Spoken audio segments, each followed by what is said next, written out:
Fala galera, fala Pedro Reis na área, chegando para dar o papo sobre Copa Paulista e a vitória do Grêmio Prudente por 2-1 para cima da AIA, a Associação Esportiva Araçatuba. E um jogo de doer os olhos, deu dor no olho, tá, de assistir esse jogo. Mas em que o resultado do Grêmio Prudente foi positivo e que o Araçatuba pode ter reclamações aí durante a semana, pode chorar um pouquinho porque foi prejudicado hoje aqui no Prudentão.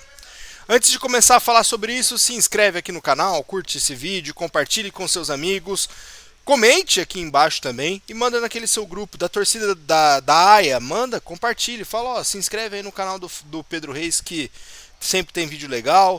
Para você que está chegando dos grupos do Grêmio Prudente também, se inscreve aí para dar uma força e bora resenhar sobre 2-1 Grêmio Prudente nessa Copa Paulista, jogo em que colocou o Grêmio Prudente como líder do grupo na Copa Paulista, não vai ser mais alcançado e vai encaminhando dessa forma a sua classificação para as oitavas de finais desse torneio, que é importante porque classifica para uma Copa do Brasil, para um Brasileirão de Série D, então tem coisas positivas para quem chega na final e é a busca pelo cenário nacional que essas equipes do interior estão disputando. Esses dias eu até vi no Twitter um cara falando, tô me ajeitando aqui, que a Copa Paulista é a Série D da Federação, Série E, perdão, da Federação Paulista de Futebol. Por quê?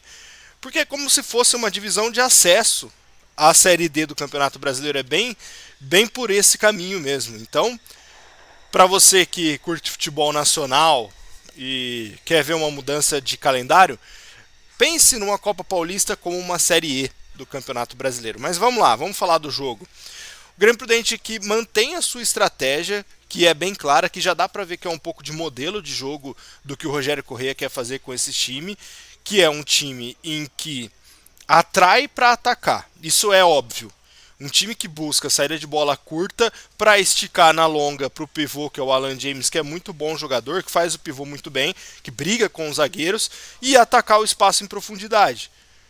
E aí ataca com o Mika, ataca com o Cauã, ataca hoje com o Kesley.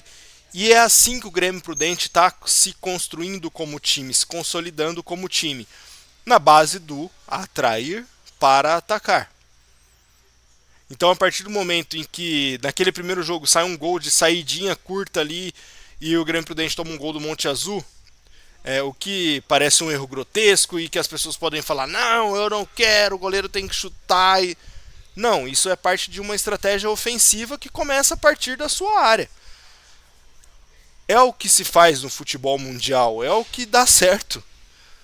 Então a gente não adianta espernear e querer mudar alguma coisa que é um conceito e que dá certo, que dá resultado. O Grêmio Prudente está se consolidando em um time que faz isso muito bem. Toques curtos na saída de bola, bola esticada no ataque na profundidade, o atrair para atacar. E o gol sai mais ou menos dessa forma. O gol do Mika na primeira etapa sai mais ou menos desse jeito.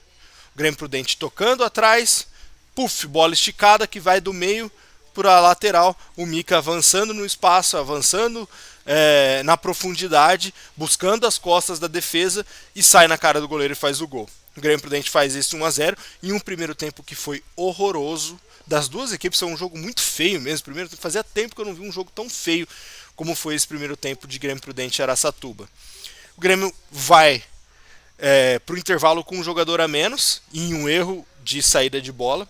Tá aí, tá vendo como positivo para você construir ofensivamente pode ser prejudicial na defesa? Você tem que correr risco. Futebol é um esporte de correr risco.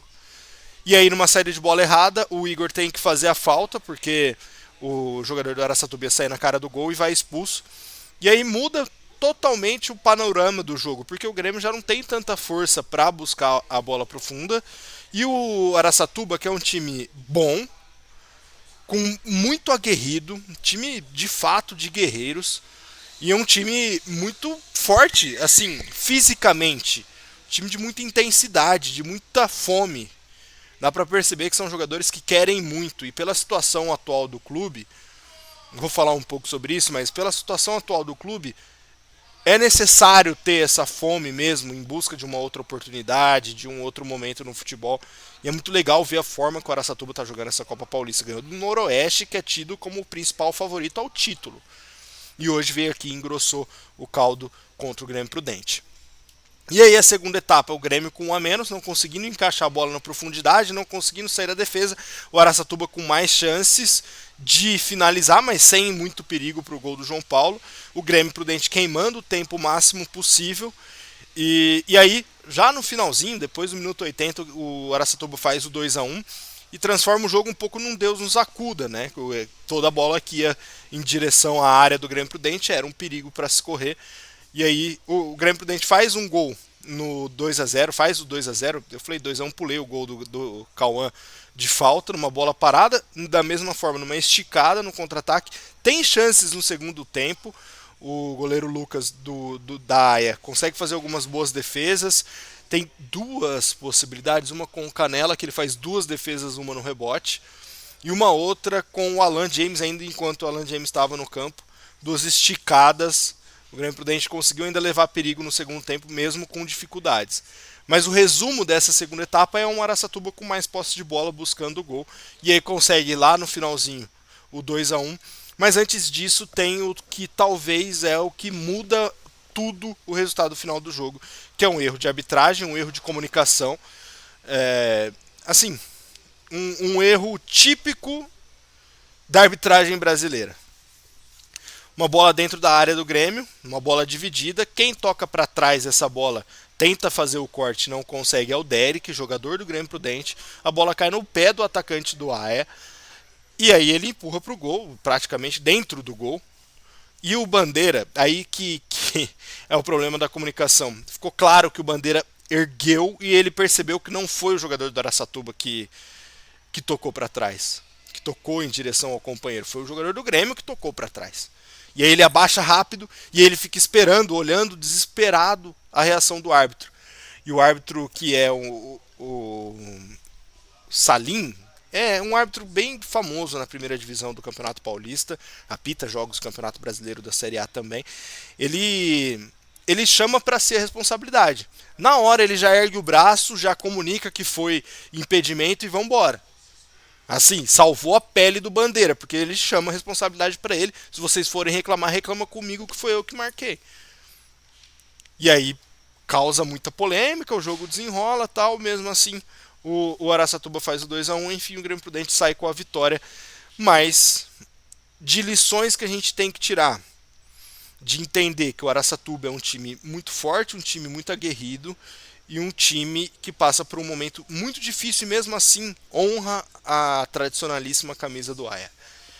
E foi prejudicado hoje. O resultado final do jogo foi interferido por esse erro da arbitragem. No replay da transmissão, que eu trabalhei hoje lá na transmissão no Interativo Plus, a terceirizada da Federação Paulista, ficou nítido que o passe para trás foi do Derek, não foi do jogador do Araçatuba. Então, assim, o AIA pode reclamar, pode chiar, porque sim, foi prejudicado no jogo de hoje.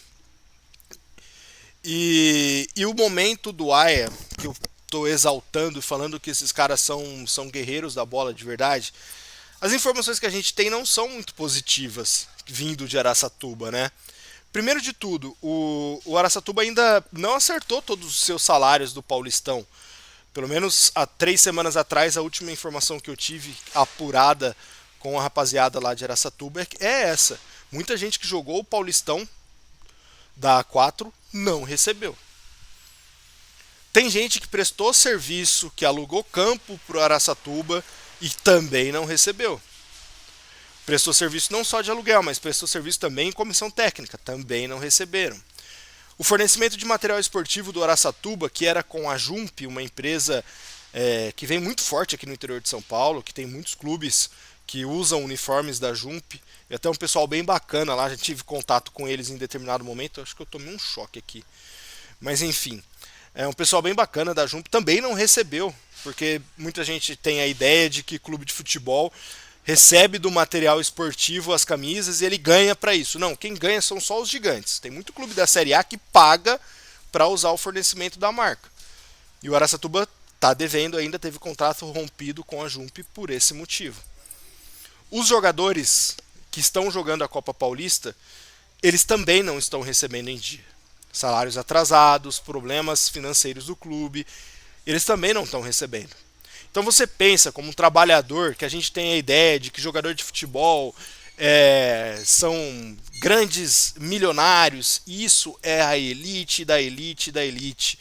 Tem um dado estatístico, acho que é de 2016, e que isso deve ter aumentado até, que 96% dos jogadores registrados no BID da CBF, 96% desses jogadores recebem menos do que 2 salários mínimos. Então, essa rapaziada do AIA tem que bater palma e aplaudir pelo que vem fazendo na Copa Paulista e pelo que fez hoje aqui no Prudentão. É de se exaltar e louvar mesmo o que esses caras estão fazendo pela camisa do AIA e pelas suas famílias. Você imagina, como um trabalhador, você não receber. Imagina o quão difícil é o seu dia a dia se você não recebe o seu salário. Pensa esses caras que ganham no máximo 2, 3 salários mínimos, mas assim, chutando alto, sem receber ainda, para fazer a sua profissão, para desempenhar em campo, para alugar o seu corpo, porque jogador de futebol usa o corpo como meio de trabalho, não é fácil. Então é de se exaltar muito, muito, muito mesmo o trabalho que a AIA vem fazendo e exaltar ainda mais o trabalho que os jogadores da AIA, não que a diretoria do Araçatuba vem fazendo, mas exaltar muito o que esses caras estão fazendo por essa camisa tradicional. E torcer para que as coisas se ajustem, porque o futebol paulista precisa de um time forte na 018, assim como o Grêmio Prudente precisa do Araçatuba forte, precisa da volta do Oswaldo Cruz, quem sabe um dia a volta do Presidente Prudente Futebol Clube precisa. Essa região do estado de São Paulo é uma região muito esquecida e futebolisticamente falando, esportivamente falando também é muito esquecida, que está tendo um respiro com o Grêmio Prudente e agora com a AIA. Torcer para que as coisas se acertem, para que a administração entre nos trilhos, que é um time de uma torcida muito fanática que merece muito respeito por onde vai. Fechou? Acho que é isso. Vou embora que tá frio. Abraço, gente. Até a próxima.